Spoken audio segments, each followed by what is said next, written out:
আসুন, আপনি এখানেই থাকবেন। কিন্তু আমি কোনো কিন্তু না, ঘাবড়াবেন না, ভয় নেই। আপনাকে কেউ এখানে কিচ্ছু বলবে না, আপনি এখানে নিশ্চিন্তে থাকতে পারেন। সত্যি তো, আপনি যে প্রমাণ দেখিয়েছেন সেগুলো তো আর অস্বীকার করা যায় না। ওইখানের নাটকটা এখন কি অবস্থা একবার দেখে নি। তাই এই প্রমাণগুলো যদি সত্যি হয়ে থাকে তাহলে এই বাড়ির প্রত্যেকটা মানুষ আপনাকে জামাইবাবুর স্ত্রী হিসেবে সম্মান দেবে। আপনার সঙ্গে কোনো অন্যায় হতে দেব না আমি, কথা দিচ্ছি। অপু এসব কেন বলছে? বড় বৌদি, হ্যাঁ বলছি যে চলো এখন বরং আমরা যাই, উনি একটু ফ্রেশ হয়ে বিশ্রাম করুক, আর ওনার খাবারের ব্যবস্থাও তো করতে হবে। শুনুন না, আপনি একটু ফ্রেশ হয়ে নিন, বাথরুমে গরম জল রাখা আছে, স্নান করে নিন, আমি আপনার জন্য শাড়ি এনে দিচ্ছি।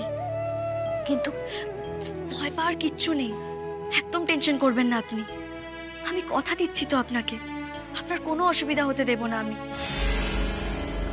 আপনার বাচ্চার জন্য তো কিছু জিনিসপত্র আনতে হবে, আমি না দীপুকে বলে দিচ্ছি, ও সব এনে দেবে, ওই বেবি ফুড, বেবি ক্রিম, জামা কাপড় সব এনে দেবে। অপু, আমি বলছি কি, আমি গিয়ে দীপুকে বলি, আর ওনার খাবার ব্যবস্থা তো করতে হবে। ঠিক আছে বড় বৌদি, তুমি যাও।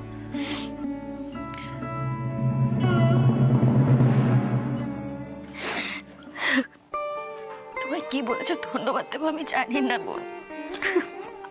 আপনি কাঁদবেন না, আর ধন্যবাদ দেওয়ার হলে আমাকে না, ভগবানকে ধন্যবাদ দিন। তাছাড়া জামাইবাবু যদি সত্যি আপনার সঙ্গে অন্যায় করে থাকেন, শাস্তি জামাইবাবুকে তাহলে পেতেই হবে। আর আপনার সন্তান যদি এই বাড়ির সন্তান হয় তাহলে তার বড় হয়ে ওঠা, শিক্ষা, সবকিছুর দায়িত্ব আমি নেব।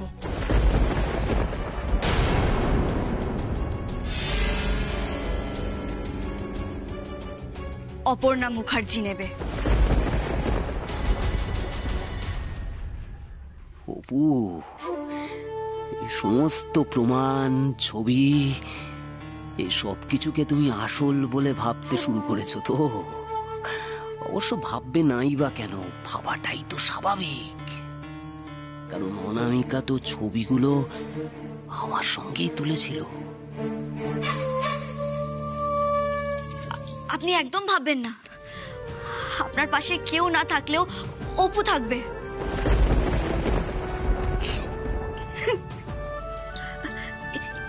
এগিয়ে কি, আপনি একদম কান্নাকাটি করবেন না, আপনার শরীর তো দুর্বল, আপনি না এখন একটু বিশ্রাম নিন, ঠিক আছে?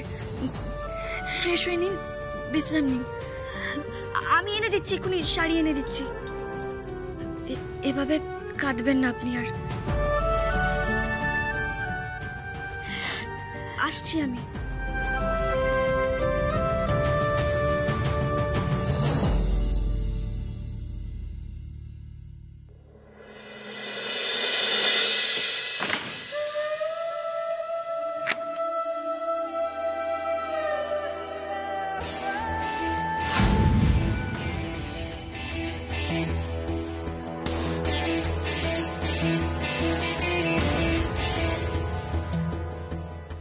অপু সবটা বিশ্বাস করতে শুরু করে দিয়েছে, আর একবার যখন অপু গোয়েন্দা সবটা বিশ্বাস করে ফেলেছে তখন আর আমার কোনো চিন্তা নেই।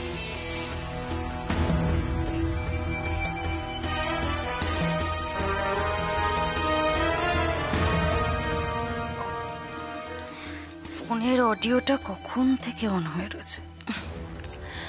হ্যালো হ্যালো, সব শুনলে? একদম এখানে জাকিয়ে বসেছি, এমন নাটক করেছি কেউ কিচ্ছু আন্দাজ করতে পারেনি। ওয়ান্ডারফুল ডার্লিং, আমি জানতাম তুমি পারবে, তবে অনামিকা তোমাকে কিন্তু আরো ভালো করতে হবে। হ্যাঁ, অভিনয়টা এত নিখুঁত করতে হবে যাতে ওই বাড়ির একটা লোকও তোমাকে সন্দেহ না করে। তুমি যখন বারবার ওই অপুর মন পেয়ে গেছো, তখন তখন তুমি মিলিয়ে নিও ওই অপুই প্রত্যেকটা বিষয়ে তোমাকে সাপোর্ট করে যাবে। হ্যাঁ,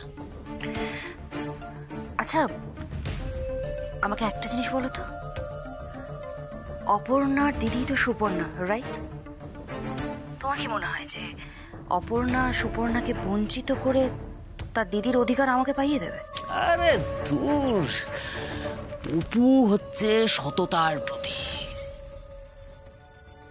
নিজে মহান হওয়ার জন্য অপু সব করতে পারে। মহান হওয়ার নেশা। অনামিকা, এই অপু থাকতে ওই বাড়িতে কেউ তোমার সঙ্গে কোনো অন্যায় করতে পারবে না, আর আমাদের ঠিক এই পয়েন্টটাকে কাজে লাগাতে হবে। ওকে, শোনো, বলছি বাচ্চাটাকে তো ভাড়া করে এনেছো, তাই তো? তা বাচ্চার মায়ের কাছে ঠিক সময় একটু টাকা পয়সা পৌঁছে দিও, অন্তত এখানে জালিয়াতি করো না। হ্যাঁ, বাচ্চাটার মাকে খবর দিতে থেকো যে বাচ্চাটা ভালো আছে, নাহলে দেখবে কোনোদিন কাঁদতে কাঁদতে এই বাড়িতে চলে এসেছে। আরে তোর কি করে চলে আসবে? ওর মা কি ওই অনাদি মুকুজ্জের বাড়ি চেনে, নাকি জানে যে আমরা ওর বাচ্চাটাকে ঠিক কোথায় রেখে দিয়েছি?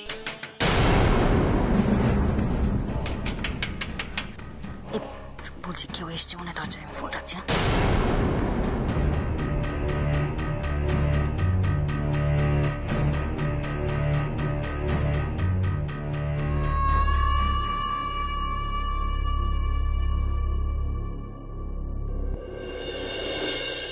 এই যে আমি আপনার জন্য কয়েকটা শাড়ি এনে দিয়েছি, এর মধ্যে থেকে একটা শাড়ি আপনি পরে নিন।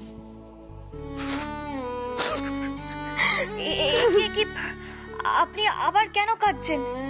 আমি আপনাকে কাঁদতে বারণ করলাম না? সত্যি এ বাড়িতে তোমার মতো একটা বোন পাবো আমি ভাবতে পারিনি। আজকে যদি তুমি আমার পাশে না দাঁড়াতে, তাহলে এবারই সকলে আমাকে দূর দূর করে তাড়িয়ে দিত।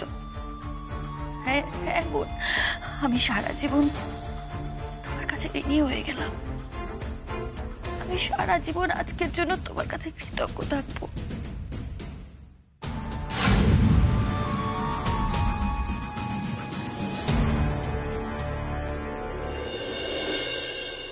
দীপু, শোনো না, আমায় কয়েকটা জিনিস চটপট কিনে এনে দেবে। কি জিনিস? ওই বাচ্চাদের কিছু জিনিস। দাঁড়ো, আমি তোমাকে লিস্ট করে দিই। তুমি জিনিসগুলো ওই মোড়ের মাথায় যে দোকানটা, সেখানেই সব পেয়ে যাবে, বুঝলে?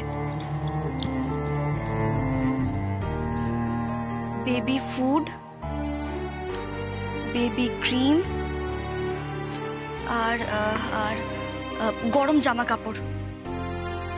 একটা মশারি নিয়ে নিও তো, ছোট, ওই যে বাচ্চাদের জন্য যে মশারিগুলো পাওয়া যায় না, সেটা। আর আর হ্যাঁ, একটা দোলনা।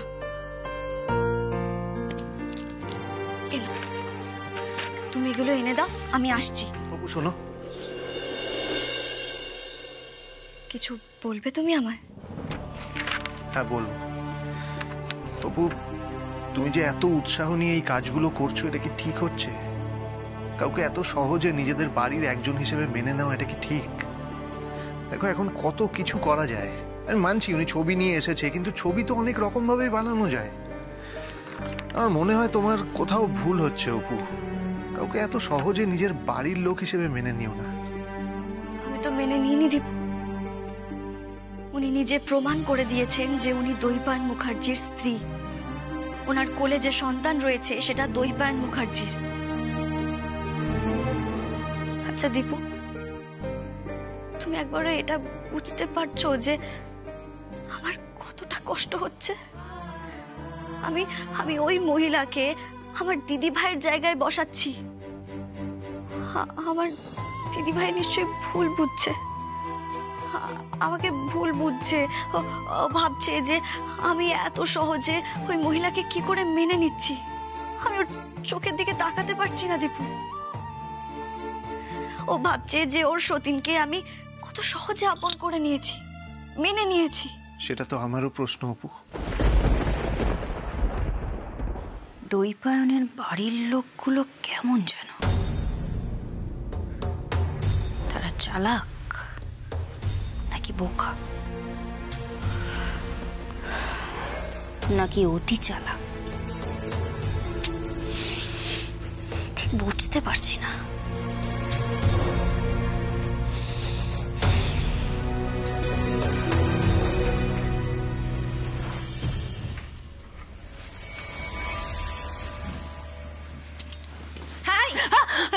আমি দীক্ষা।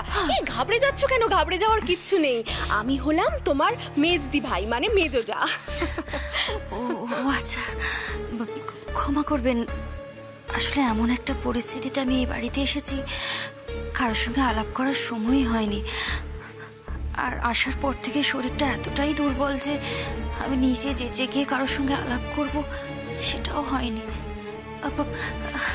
আপনি দাঁড়িয়ে কেন? আপনি বসুন না, বসুন। আপনি কি বলছো তুমি? আপনি কেন বলছো? আমার বয়স এত হয়নি গো। হ্যাঁ, সম্পর্কে হয়তো তোমার থেকে আমি বড়, কিন্তু বয়সে না না না না। তাই তুমি আমাকে তুমি বলেই ডাকো, কেমন? আচ্ছা ঠিক আছে দিদিভাই, আমি তুমি বলেই ডাক। তুমি জানো তো, তুমি না খুব মিষ্টি, খুব সুন্দর। এই প্রথমবার এ বাড়ির কেউ আমাকে একদম ঠিকঠাক বুঝতে পারলো। আমার কানটা না একদম জুড়িয়ে গেল গো, জুড়িয়ে গেল। এই শোনো না, বলছি যে তোমার বিয়ের গল্প একটু করো না। শুনেছি তো তুমি নাকি মন্দিরে গিয়ে বিয়ে করেছো, রেজিস্ট্রি ম্যারেজ করেছো। হ্যাঁ হ্যাঁ। ও, কবে করেছো বিয়েটা? হ্যাঁ না, আসলে ওই দই পায়ন আর ওই গয়না সুপর্ণার তো বিয়ে হয়েছে, তাও নয় নয় করে হয়ে গেল, 1 বছর তো হয়েই গেল। শুধু প্রশ্ন করলে হবে না দীপু, তুমি একবার ভেবে দেখো তো যে ওই ছোট্ট বাচ্চাটার কি দোষ? ও তো নিজের ইচ্ছে পৃথিবীতে আসেনি। আর এখন যদি ওদের আমরা এই বাড়ি থেকে বের করে দিই তাহলে কতটা খারাপ হবে। অনাদি মুখার্জির নাতিকে আমরা বাড়ি থেকে বের করে দেব? কিন্তু অপু, একটু খোঁজ নেওয়া উচিত।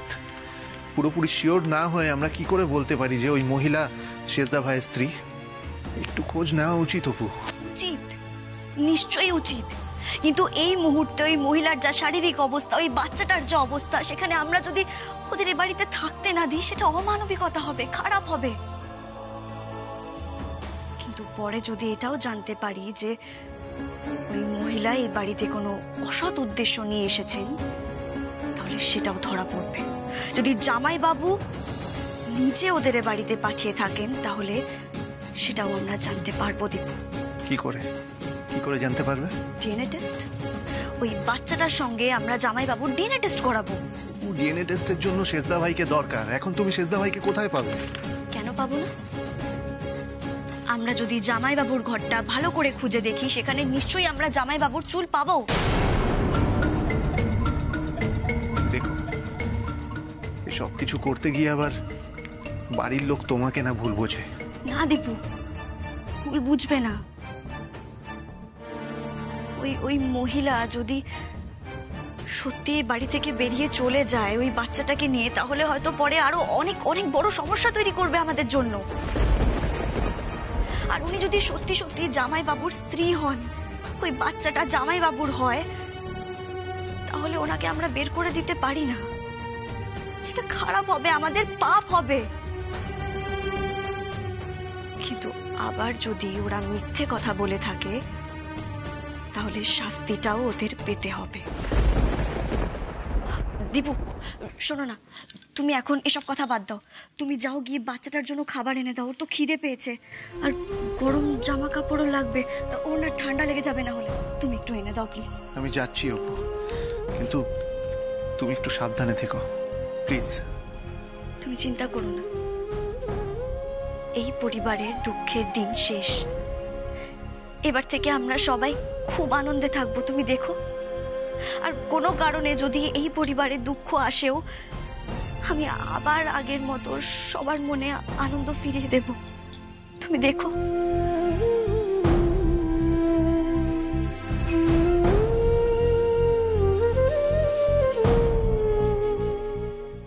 এই তারা 1 মিনিট।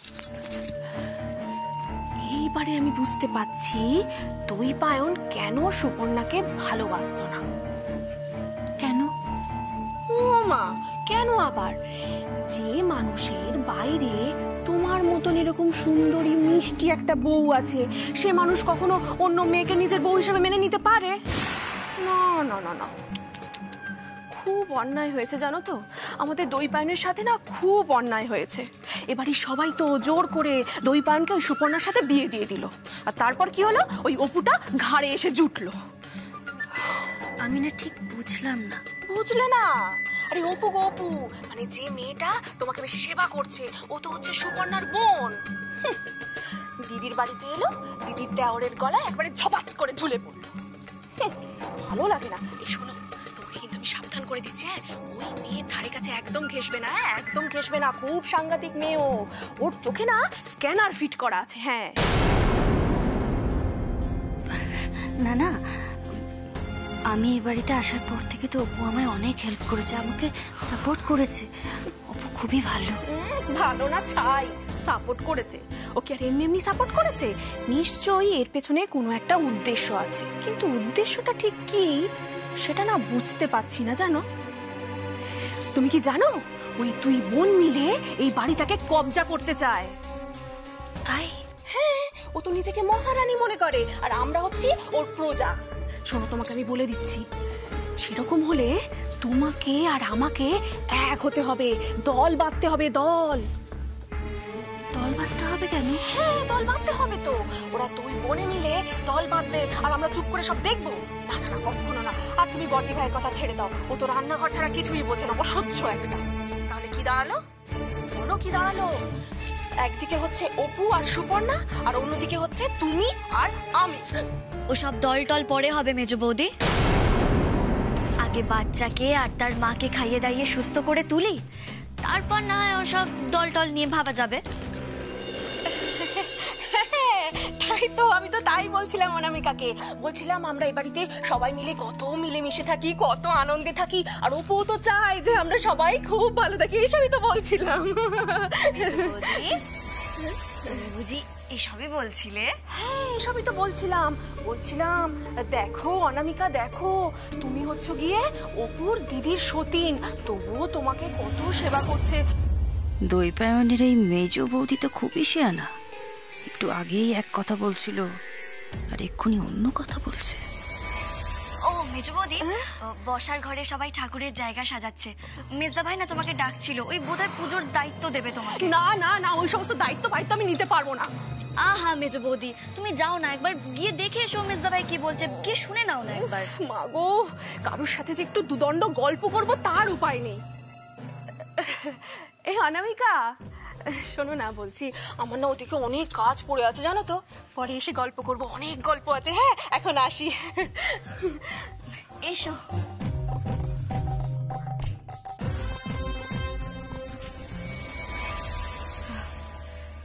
শোনো না, এই যে দীপুকে দিয়ে না আমি প্রয়োজনীয় মোটামুটি সবকিছু আনিয়ে দিয়েছি তোমার বাচ্চার জন্য।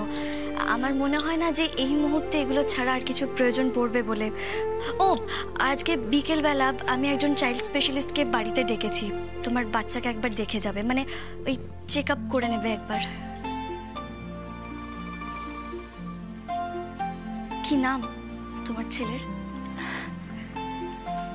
আমার ছেলের নাম ওর বাবা ভালোবেসে ওকে রিকু বলে ডাকে, আর ওর ভালো নাম ওর বাবার নামের প্রথম অক্ষরের সঙ্গে মিলিয়ে দুর্জয়, দই পায়ন দুর্জয়। বাহ, বেশ সুন্দর নাম। তা এই নামটাও কি জামাইবাবু দিয়েছেন? হ্যাঁ। আচ্ছা, আপনার বাড়ি কোথায়? মানে জামাইবাবুর সঙ্গে আপনার আলাপ কোথায় হয়েছিল? কি হলো, সব জিনিসপত্র ঠিক আছে তো? খুব গল্প হচ্ছে বুঝি? না না, আমি ওনাকে জিজ্ঞেস করছিলাম যে জামাইবাবুর সঙ্গে আলাপ কি করে হয়েছে, কোথায় হয়েছে। আমিও সেটাই ভাবছিলাম। গত 2 বছর ধরে শেষদা ভাই ফুলবাড়ির প্রজেক্টটা নিয়ে খুব ব্যস্ত ছিল, প্রায় ওখানেই থাকতো। আপনার সাথে আলাপটা হলো কি করে? বাহ, বেশ ভালোই তো জেরা শুরু করেছে দুজনে মিলে। আমার ভালো করার নাটক করে, বাচ্চার সেবা করার নাটক করে ভালোই তো জেরা শুরু করেছে। চেপে ধরার চেষ্টা করছো আমায়, ঠিক আছে। আমিও তৈরি আছি। কি হলো, বললে না তো যে তোমার আর জামাইবাবুর কোথায় প্রেম হয়েছিল? মানে আলাপ কোথায় হয়েছিল? ফুলবাড়িতে? এমা না না, তার অনেক আগে থেকেই আমাদের আলাপ। তখনও দৈপায়ন তোমার জামাইবাবু হয়নি, মানে তোমার দিদির সঙ্গে তখনও বিয়ে হয়নি। তার অনেক আগে থেকেই আমাদের প্রেম। আমাদের যে জায়গায় আলাপ হয়েছিল ছোট বৌদি শোনো না, তোমরা চলো না গো। মেজদা ভাই যা শুরু করেছে না, তাতে মনে হচ্ছে কালকে সরস্বতী পুজো অনুষ্ঠানটা পুরো ভেস্তে যাবে। এ বাবা, কেন, কি হলো আবার? আরে বাবা, সাজাতেই দিচ্ছে না। ও বলছে আমরা যেভাবে সাজাচ্ছি তাতে নাকি ওর নাটকের ফিল নষ্ট হয়ে যাবে। এই মেজদা ভাইটাকে নিয়ে না আমি আর পারলাম না। আরে বললেই হলো নাকি? তাই বলে কি সরস্বতী পুজোর দিন বাড়ি সাজানো হবে না? এই শোন না, তোরা একটু চল না, গিয়ে একটু বোঝাবি। ও ছোট বৌদি চলো না গো, চলো চলো চলো, যাচ্ছি। বাকি গল্পটা তোলা রইল, এসে শুনবো। আরে বাবা চলো না তুমি। হ্যাঁ হ্যাঁ, চলো। আসছি, চলো চলো চলো।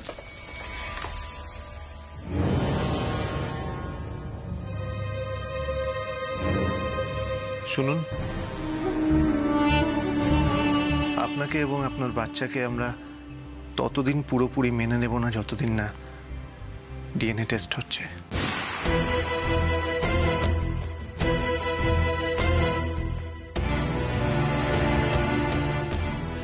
কিন্তু যতদিন আপনি আমাদের বাড়িতে আছেন ততদিন আপনি আমাদের অতিথি। তাই কোনো প্রয়োজন হলে অবশ্যই আমাদের বলবেন।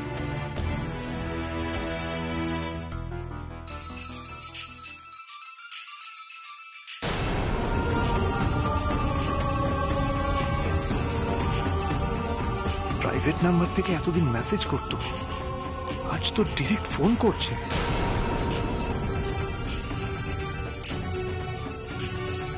শুনুন, আপনি আপনি রেস্ট নিন, আমি আসছি।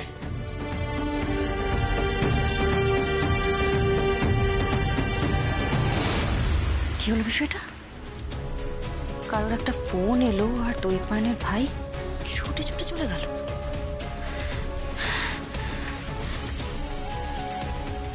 কে ফোন করতে পারে?